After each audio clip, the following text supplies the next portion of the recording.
Assalamualaikum warahmatullahi wabarakatuh. Ketemu lagi dengan jalan-jalan unik. Pada kesempatan kali ini, saya akan menceritakan sebuah kisah mengenai ditemukannya makam Nyi Roro Kidul di tepi pantai yang sangat menghebohkan. Pantai Karanghawu merupakan salah satu pantai yang indah di Kabupaten Sukabumi, terletak arah selatan atau sekitar 75 km kota Sukabumi atau 16 km kota Palabuhan Ratu. Pantai Karanghawu menjadi salah satu destinasi wisatawan saat berkunjung ke Palabuhan Ratu. Lokasinya tepat di pinggir Jalan Raya Cisolok, menjadikan pantai ini layak untuk dikunjungi. Nama Karanghawu berasal dari adanya gugusan batu karang yang menyerupai hawu atau tungku di lokasi itu. Keindahan sepanjang pantai selatan Pelabuhan Ratu tak bisa dilepaskan dari cerita misteri seputar Nyai Roro Kidul atau Ratu Kidul, seorang wanita yang dipercayai warga sebagai ratu penguasa pantai selatan. Di belakang garis pantai Karanghawu menyembul bukit-bukit yang rindang oleh pepohonan. Salah satu bukit itu ada yang dikeramatkan warga setempat.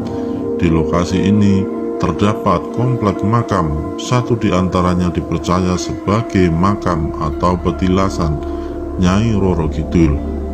Pada hari tertentu, makam ini ramai dikunjungi oleh orang yang ingin menemui Nyai Roro Kidul atau berziarah. Petilasan penguasa pantai selatan itu ada di ruangan khusus, sebuah lukisan besar yang menggambarkan sosok Nyai Mas Ratu atau Roro Kidul menjadi penghias ruangan. Ruang ini didekorasi dengan dominasi warna merah. Di sebelahnya terdapat makam Eyang Sanca Manggala, Eyang Jalah Mata Makota, dan Eyang Syekh Husni Ali. Ketiga makam tersebut merupakan makam para penyebar agama Islam di kawasan selatan Sukabumi yang diutus oleh para wali. Tak mengherankan jika komplek makam tersebut sering diziarahin oleh orang-orang yang ingin mendapat berkah. Salah seorang warga yang juga merupakan juru kunci makam, Setiawan, mengatakan hampir setiap hari banyak orang yang berziarah ke tempat petilasan atau makam Nyai Roro Kidul, terutama pada hari Kamis atau malam Jumat. Bahkan ada beberapa orang yang mau tidur di tempat tersebut. Menurutnya di tempat itu tinggal seorang putri cantik di bawah bukit Karanghawu. Konon cerita Setiawan lagi, Ratu Kidul pada mulanya adalah seorang wanita yang berparas elok, Kadita namanya. Karena kecantikannya ia sering disebut Dewi Srangenge, yang artinya matahari jelita.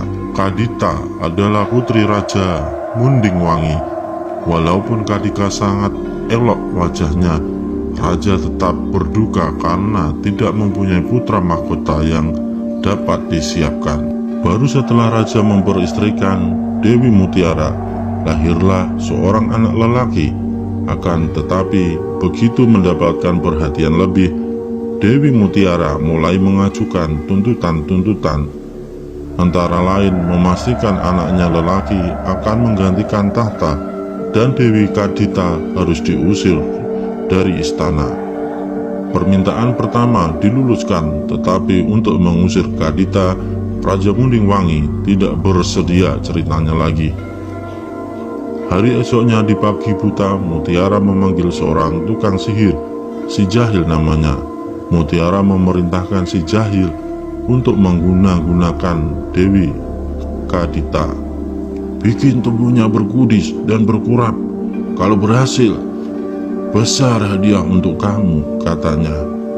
Si Jahil menyanggupinya. Pada malam harinya, saat Kadita sedang tidur lelap, masuklah angin semilir ke dalam kamarnya.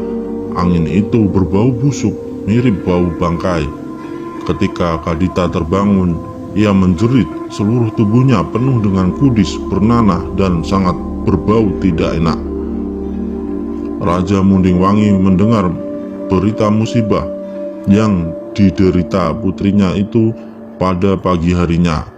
Beliau sangat sedih, dalam hati tahu yang diderita Kadita bukan penyakit biasa, tetapi guna-guna.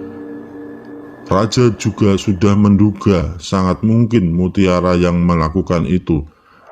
Hanya saja atas desakan Patih, putri yang semula sangat cantik itu mesti dibuang jauh agar tidak menjadikan aib.